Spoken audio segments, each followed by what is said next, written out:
Hey everyone. So today we have a special guest, my good friend Ketan. Now, Ketan has a phenomenal story of how he built his company.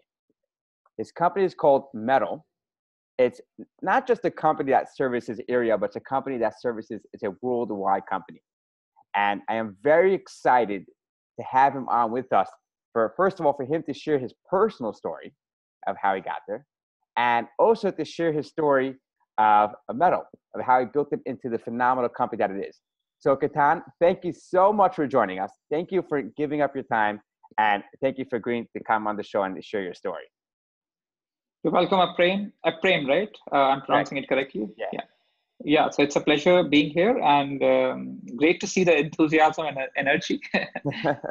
It's really something.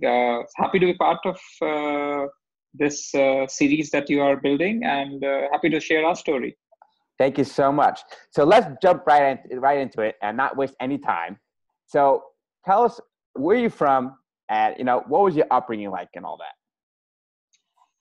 Okay, so I grew up in a town called Lucknow. It's a mid-sized town in the north of the country. My family, both maternal and from my father's side, actually migrated from Pakistan after the partition in 1947, and I mean, essentially they settled in the northern part of the country. They kind of got some basic jobs from the government, and essentially my father worked in a banking job all through his life, and we kind of went to one small town to another small town. It was a transferable job, and my mother was a homemaker. So I grew up, bulk of my life was in this town called Lucknow, which is a beautiful little town. It's a capital of the state of Uttar Pradesh, and had a great childhood in the school, which is again a very small school, which had some awesome teachers. I mean, I still remember all the names. They were supremely committed, and I don't know the core motivations, but just thinking about them makes me smile even today. And that was what I think the foundation was laid. Middle class background, where I think India in the 80s, I was born in 1979, so India in the 80s and 90s was a very different country, especially in the 80s. And the only way out for middle class Indians was through education of their children. To kind of make a breakthrough, make a difference, was to invest in the education of the children, and just make sure that they will get the right education, get the right values, and go out and make a difference to society around them, to make a difference to and maybe solve a problem or two of the society that we kind of are part of. And I was lucky enough to be kind of in that zone. My parents were absolutely aware and focused about our education. In fact, I was the lazy kind, but my parents used to get up at 6 in the morning or 7 in the morning, help me do my homework or go to school. So it was more like very, very aware and committed parents, and they kind of invested the most they could in our. I have one younger sister, one sibling, and both our education, they invested it all. So that was a kind of upbringing. My father instantly was very good in mathematics, but he could not pursue what he wanted to pursue. But he kind of saw that I can probably do what he could not, and essentially he taught me mathematics early on. So that was the kind of core base fundamental. Wow. So it's interesting. You touched on one point that I hear it over and over. And especially I had a good, he was actually on the show earlier, my good friend, Harry TN, the HR Big Basket. And he has a great quote. And he says that India got educated before they got skillful. And, it's a question I always have also too, is that why was there such a big emphasis, and why is it? And I think it's amazing, on education. It was all, like you said, your parent, it was all about education. They woke up early in the morning to, help you with your homework and everything. I mean, which is phenomenal. To hear about you had a credible upbringing. But So I think the reason for that is there were not too many opportunities. So India got independent in 47, I mean 50s, 60s, 70s, and even in 80s. I mean, there were not too many opportunities. The best jobs that you could get were in a government job because that was very stable. I mean, that you're set for life, even though it might be the most boring job that you would do. There were not many entrepreneurial activity. There were set business houses that used to run on set licenses that you would probably get from the government. I mean, essentially, I think that is a life cycle of any country. I mean, Israel might be different, wherein it is following a trajectory. But if you look at all the countries, there's a time period wherein you need to probably you need to spend to get to the next level of orbit. And maybe China has raced right in the last 20 years, but be it China, be it India, be it countries of the East, Vietnam, Cambodia, maybe Malaysia, Indonesia, but Indonesia is also pretty much like India. I think there is a kind of similarity in that sense, and it was driven largely by India being a poor country, lack of opportunities. IT was a boon for the country because it just showed us the way to do things which are best in the world. I mean, that is one industry where Indians are best in the world. So that was the first time we could do something. It's like winning your first gold medal in the Olympics. That okay, you start believing that you can also do it. Okay. Wow, it's true. So after you had this phenomenal upbringing, you had great teachers in school, which I think they should probably still be teaching now. I hope they are teaching now. You know, we need great teachers. So what happened afterwards? You know, you left your town to go to college, I'm assuming, or university. Yeah. And so take us through there. You went to university. So yeah, I mean, again, there was a very set path. Either you go for medical studies or you go for engineering studies. Either of the two were very set paths, or you probably become a lawyer. Those are probably three professions which could probably earn you a decent living. So engineering was a default kind of choice for me because a lot of friends around me, anyway, that was a preferred path, and a lot of friends. And again, since I was okay in mathematics and physics and science, it was something which was a natural choice. And then you have these massive entrance examinations in the country. I mean, you kind of sit for exam where there are like hundreds and thousands of people who sit for those exams. And if you're lucky enough, you can get a seat in one of the prestigious colleges. There's a college called or a set of colleges called IITs, which is Indian Institute of Technologies, which are, which attract the best people, I would say. They have good education, but they attract really the smartest people of the lot. And I was just lucky enough to be in one of those IITs and spent 4 years studying in a residential program in IIT Roorkee. And made some amazing friends, learned a lot, grew as a person. I was doing industrial engineering, which had components of management as well, in addition to engineering concepts. And I think spent a great 4 years understanding what is required to kind of be successful in life, because you kind of are in a very, very cutthroat environment. Having said that, I was in my engineering college from 97 to 2001. And if I just draw a parallel, Netscape, Google, Yahoo, a lot of these companies were getting formed in this era. 95 was Netscape, probably Google is 98. Today is actually 20th birthday of Google. So 1998, 4th September. Google. Yeah. So, but we were just absolutely cut off from that phenomenon. I mean, while we were in one of the best colleges in the country, there was just no idea of things that are happening in some other part of the world that can probably change our lives. We did not have, at least our campus did not have a 24-hour internet connection. We just have basic links kind of access in one of the computer centers. which was good, which kind of all the interested students kind of still kind of got their way around it. But looking back, we could have done much more, at least from our side. That just that had we had been a little more aware of what all is happening in the world, what all is possible, we probably could have done much more. And not just me, my batch preceding and batches of that cohort could and should have done much more. Right. It's just that we were happy in our own sweet world, but while the world was racing ahead. Yeah, it happens a lot. That I wouldn't call it discomfort. Just the unknown. Is just that we just like to stay. We don't like to go. Venture out to the thing of the unknown. Back then, 98 when Google just started a small little thing.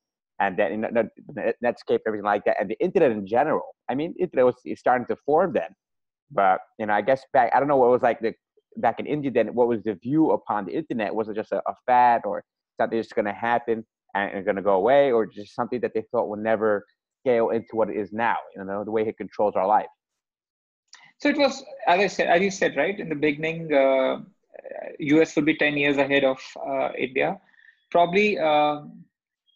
That was the case. There was no significant IT outsourcing software. Probably Infosys and Wipro and TCS was figuring that out in that period. But what all is possible? I mean, what is the HTML stack? What can internet do? There was no expertise in the country. I mean, they were obviously very smart people who probably would have gone from India to the US, would have. Microsoft was already a very, very large company. Would have probably worked in Microsoft. And in fact, that was the opening. I mean, my first job was in a startup. And there was no understanding or appreciation of the startup word. I mean, there was Y2K, which was very, very popular. That people were trying to solve the Y2K problem. But there was no concept or appreciation of what a startup can do or not. And I was lucky enough to join a startup in 2001, which was set up by an ex-Microsoft guy, a guy called Pradeep Singh, who started a services company first and then started a product company after that. And again, that was people going to the US, learning the tricks of the trade, learning how to build great, solid businesses, coming back to India, setting things up, getting venture capital money as well, and showing people out here that this is how it can be done. You have access to capital. You have, if you have the expertise and the willpower and the perseverance, you can actually build something which is best in the world from India. Right. So let's get right. So what drew you to entrepreneurship? We're going to jump ahead a little bit. What drew you to entrepreneurship?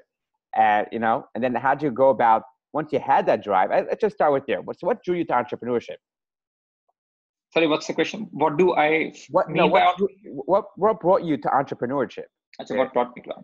So again, the first job that I did was a startup. Okay. It was a bunch of 50-something folks trying to create the best CRM in 2001 in the world. A company called Talisma, which is still around under a different, it got sold out to Campus Management.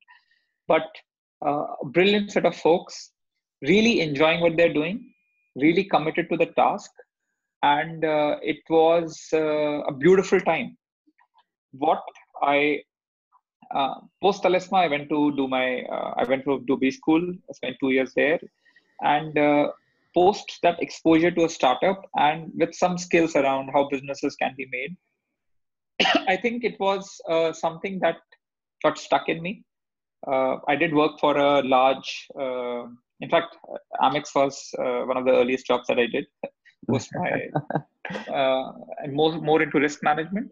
While that was interesting, while that had a great career, I think there was always this urge to do something the way Talisma was doing in some area. I mean, in any area. I'm not sure which area. I'm not sure which part of the world, but just doing something. So actually, just one fine day, I just resigned from Amex and joined a garage startup in Gurgaon. It was a calling that.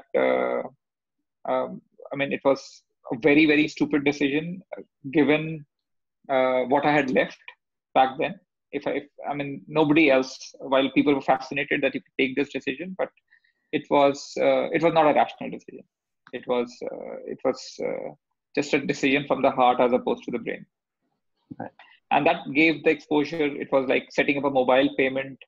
What Paytm is doing today, we were trying to do in 2005 and 6. So it was just ahead of its time, but it was a good attempt. Again, we had somebody from PayPal who had come back. We had a great entrepreneur who is one of the best sales guys that I've had. And again, there was expertise, there was passion, and there was some amount of perseverance.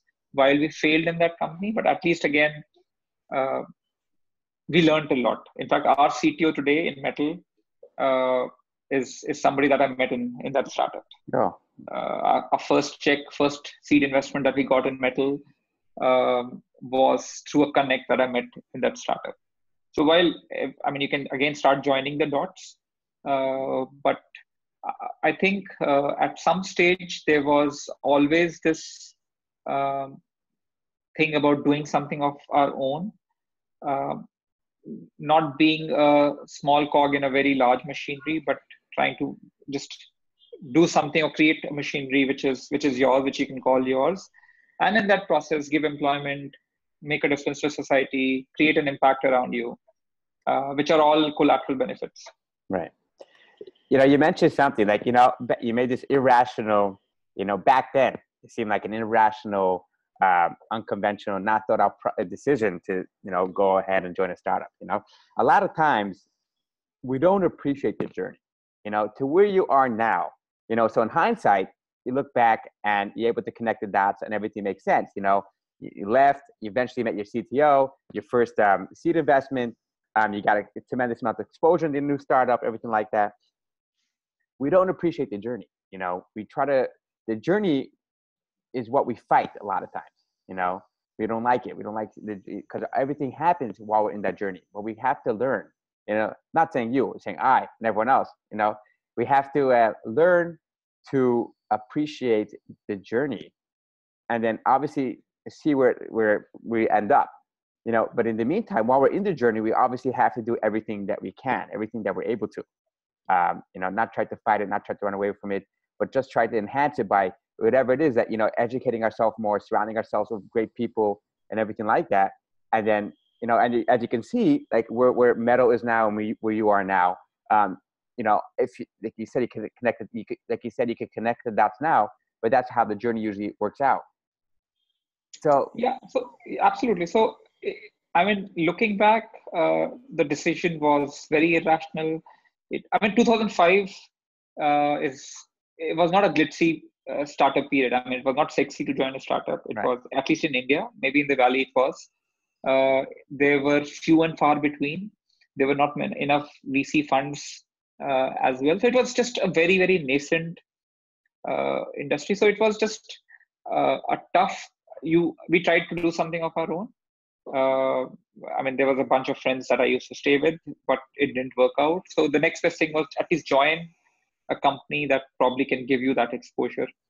I think everybody needs to follow that path, but just as a way of learning, I can say that there's no fixed path. I mean, there can be entrepreneurs who may not need to do that. They might maybe are smart enough to start from the first day and build a great setup.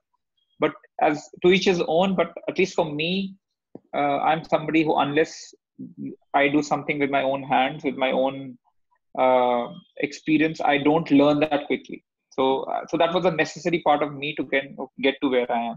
Right. Any other path would have taken much longer, I think. Correct.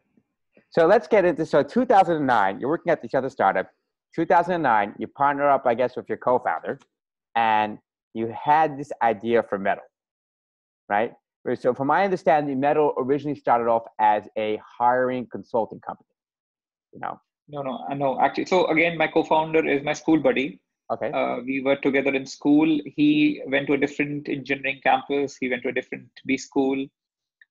He had a more technical background in Texas Instruments for 4 years.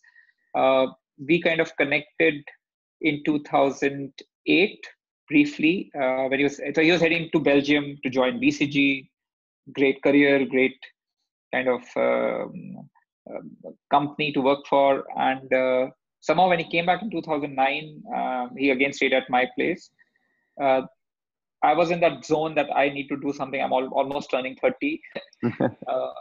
He was in that, okay, I want to do something which I enjoy more. Well, that is great. But again, he is also in the same age bracket. So that is how the seeds of Mettl were sown, that this is now or never. In fact, I was already married, and my wife would have supported me. He had some savings from his BCG days, and we pulled that money and started Mettl. We started it. So again, the initial idea was to have a MOOCs platform. Learning was moving online. We wanted to kind of have an on-demand MOOC platform. This is 2009, early 2009 to mid 2009, before Coursera, before edX, before all of these guys. But it was a very, very complex problem to solve anywhere in the world, especially more so in India, because the infrastructure was not there. I mean, even if you have the product, how will anybody access it? Because there's no 3G, there is no phone to access it. Right. So we kind of ran it an offline way initially. We sold it a large deal in those days in a campus, did a great job, but we could not sell this. We could not get the second campus for the next 6 months. So it was a good initial breakthrough, but nothing after that. And everywhere we went, we felt that everybody wants assessments and not training. At least the colleges or the decision makers in the colleges wanted assessments. At the same point in time, we ourselves felt that assessments, given we have gone through the system, are just in need for innovation. They haven't changed their people haven't changed the way assessments are done for centuries. I mean, be it Harvard University or Oxford University, as far as 10th century, the assessments still write an essay. Multiple choice questions was probably the last major innovation in probably the early to mid 20th century. And there was a bit of adaptive testing that was in certain pockets. That was the innovation. So we felt learning is moving online. It's a dire need, especially in countries like India, which are growing rapidly, and China, where we might become the HR capital of the world if we kind of sustain the 8 to 10% growth rates. And iPhone was just launched. So there was appreciation of using screens to learn. And we kind of were naive as well. So so we took that decision that let's go full hog into assessments. And while there were assessment companies around, especially very large ones, Pearson's, Prometric, SHLs of the world, there were Indian startups also just about 1 or 2 years old that had started in this area. So we kind of felt that there is a market potential, there's innovation that needs to happen. And given that we have exposure from a consumer side, we can make a difference. Wow. So you really took away your co-founder from a great career. I'm sure he's very happy that, you joined it, because look where you guys are at now. So you started off, so you went over there to assessments.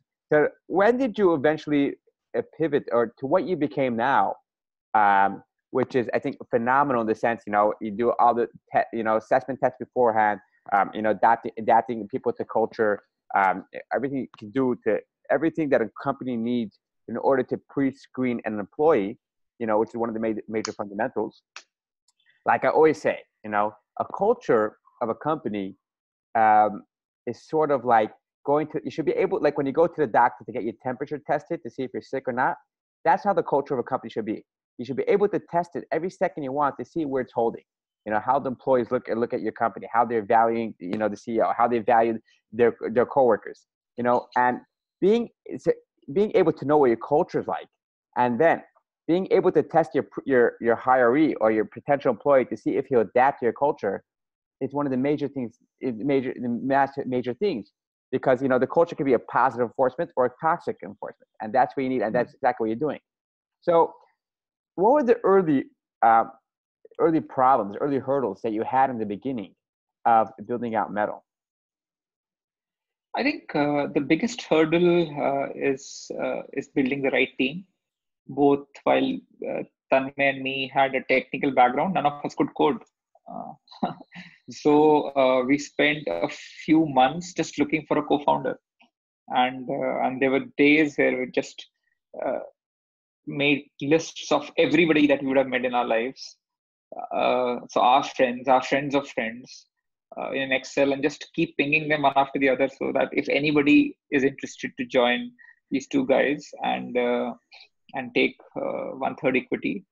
But we couldn't get our co-founder back then, the technical co-founder. So that I think that was the single biggest challenge, and we did not have too much money also. So it was like the value proposition wise was that hey co-founder, future co-founder, or prospective co-founder, please leave your job, come to us. We'll not pay you anything.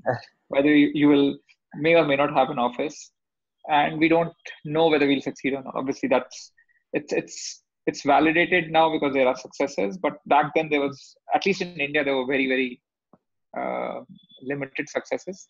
We did get to near closures. There were two guys. The first guy said that he's coming, and 3 months later he said he's not coming. Another guy who said he's coming, and again, just 1 or 2 days before his joining, he said he can't make it. His family isn't allowing, or he's getting married, or his wife is kind of creating an issue. So it was a tough task. And the next best thing is that we just hired a few people. I think we said, okay, this won't work. So let's hire a few people. Whatever savings we have, let's just invest in that. And we have a runway of 3-4 months. Let's get the right people. And so getting the first set of people then became the biggest challenge. How do you convince a technology guy to leave everything else and join you? I think that I remember there a period of 2-3 years where everybody that I met, I just asked, do you know any technical guy who can work for a startup? So that was, and we are not in Bangalore, we are in Gurgaon. So that was an additional constraint that we had upon ourselves. And then, wow, I guess it's eventually, thank God you found one. I mean, now you have a CTO, but that, I guess that also shows on the belief that you had in your product, that you went ahead and hired other people to build it out for you. You took your life savings. This is before you took your seed capital, I'm assuming. So it just shows the belief that you had in it, and you knew it was going to be successful. No. Mm-hmm. So as you grew, let's forward a little bit to now and look back. Mettl right now is a company that has 400 plus employees. You have 1,800 clients. You raised over $4.5 million, which is often incredible accomplishment. So a lot of kudos to you. So $4.5 million is, I think, not a great accomplishment. I mean, their companies have raised $450 million as well. Well, but I think if you're profitable, that's a different story. Yeah. So I think that. So we have built a business. We're profitable for the last 3 years.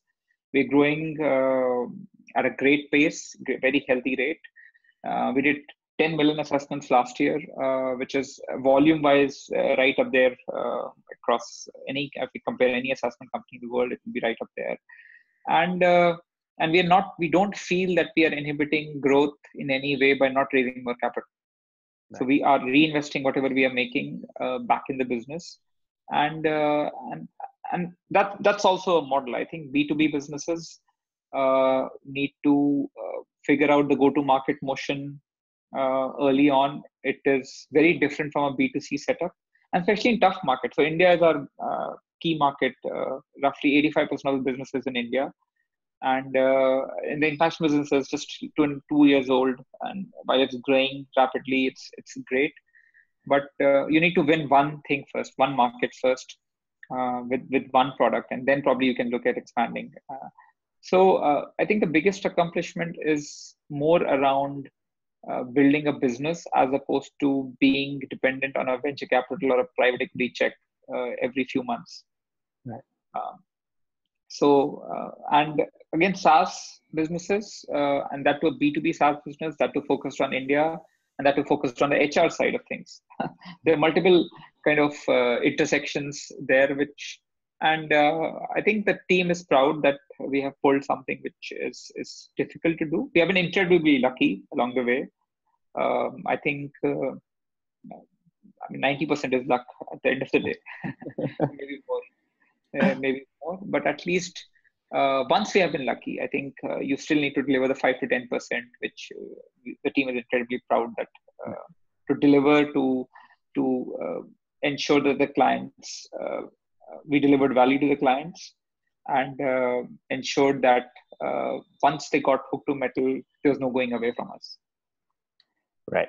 And that's obviously showing through your product, the value that you guys provide, and the customer service that you're going to provide to the client, which is incredible. I think also something you touched upon, that your company's growth, which is first, you kept the overhead low, you reinvested the profits back into the business, and then you constantly researched and adapted to the market and built out new products, which I think it's and you eventually got profitable, and you knew, and since you're into B2B, you knew right away what product you had instead of having to validate it right away. Validate later on, which is an incredible lesson in itself of how to build any type of SaaS or B2B product in general, or any other startup or company, and how to actually grow and build it, So I think, so let's go like this. So as you grew your company, what skills did you need to learn, like in managing your employees and in building out the culture? What were all these skills that you had to acquire as going forward? So, I think that question is important because it's an ongoing journey. We have to still learn things every day. The demands are different. The journey from 0 to 1, 1 to 10, and 10 to 100 are all different journeys. From 0 to 1, it is more you are doing multiple things. You kind of, on one side, you will probably set up the email system of the company as well. You will also create the sales decks. You will do the sales calls. You will also participate in product discussions. You will probably debug the product as well. You will create questions also. So you kind of pretty much do everything there.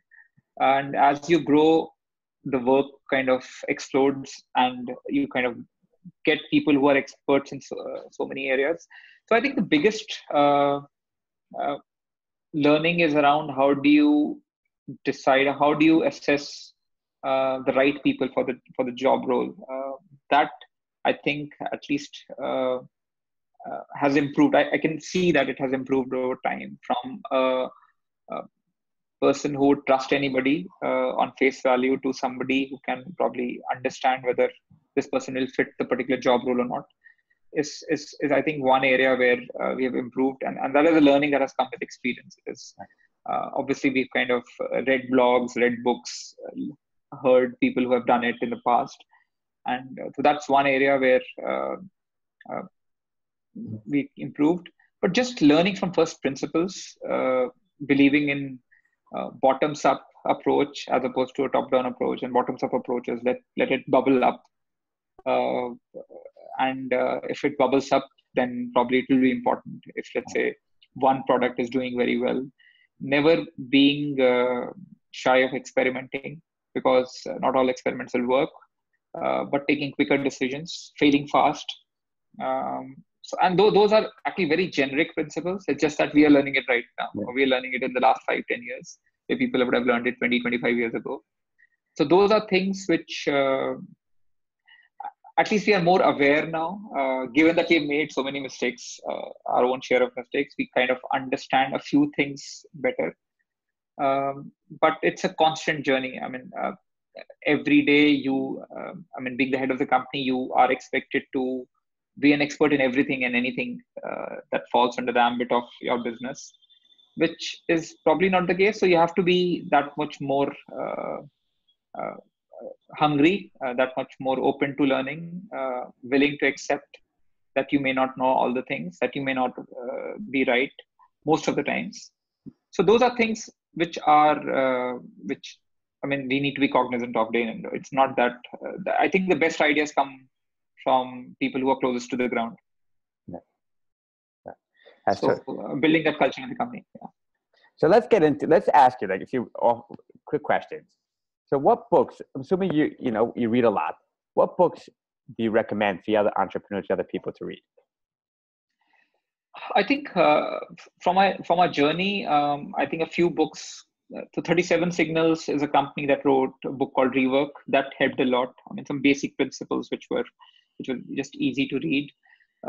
Book by Mark Roberge, Sales Acceleration Formula, HubSpot founder, who wrote this book around managing sales, sales training, interaction of sales and marketing.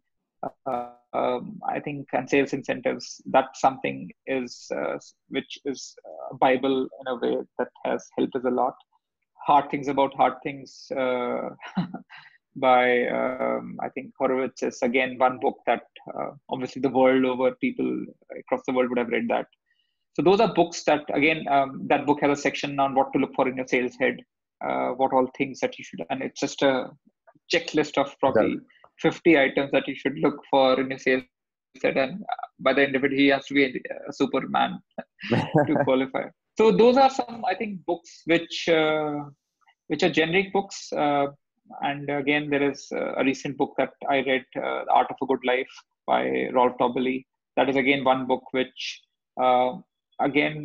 puts some basic fundamental principles to the forefront, that how should you spend your time, why you should say no 90% of the time, how should you prioritize, what you should focus on.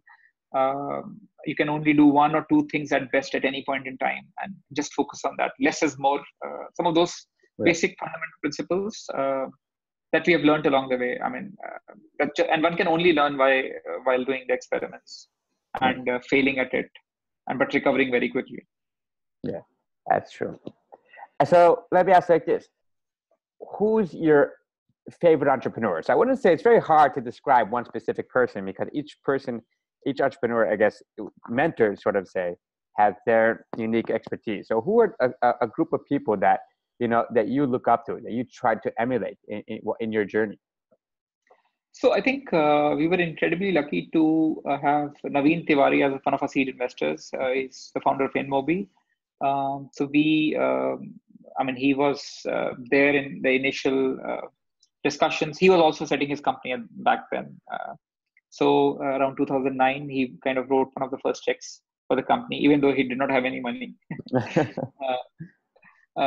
So we have, and what we realized is that if he can probably think X, if we have a discussion with him, he just multiplies it by 100X, just in terms of vision or thinking. That why not thinking 100X, why only thinking X?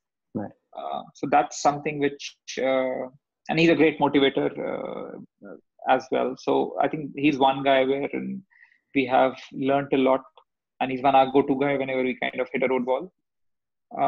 I think a couple of other guys, great fans of Mark Suster. He runs a blog called Both Sides of the Table. I have never had a chance to meet him, but I'm not yet. Not yet. I've written to him multiple times. Maybe at some one day I'll get a chance to thank him, because his blogs have helped us a lot. Off late, Fred Wilson of right there in New York. He writes, USP. Great insights. He's been writing a blog every day for the last 15 years. Just the discipline of managing that. If one can probably even achieve 10% of that, it will be a remarkable achievement. So these are some of the guys that, again, Anderson Horowitz, each blog takes probably 3-4 hours to digest. I don't know how much time do they take to write it. So these are some of the guys, again, learnings from them we kind of apply locally in the Indian market. But I think with Mettl, given that we are achieving scale, which is volume-wise pretty large, and we're winning deals globally now. I mean, we work in now 80 countries. So it's just, it's just that I haven't had a chance to say thank you to these guys, and they have just helped us a lot.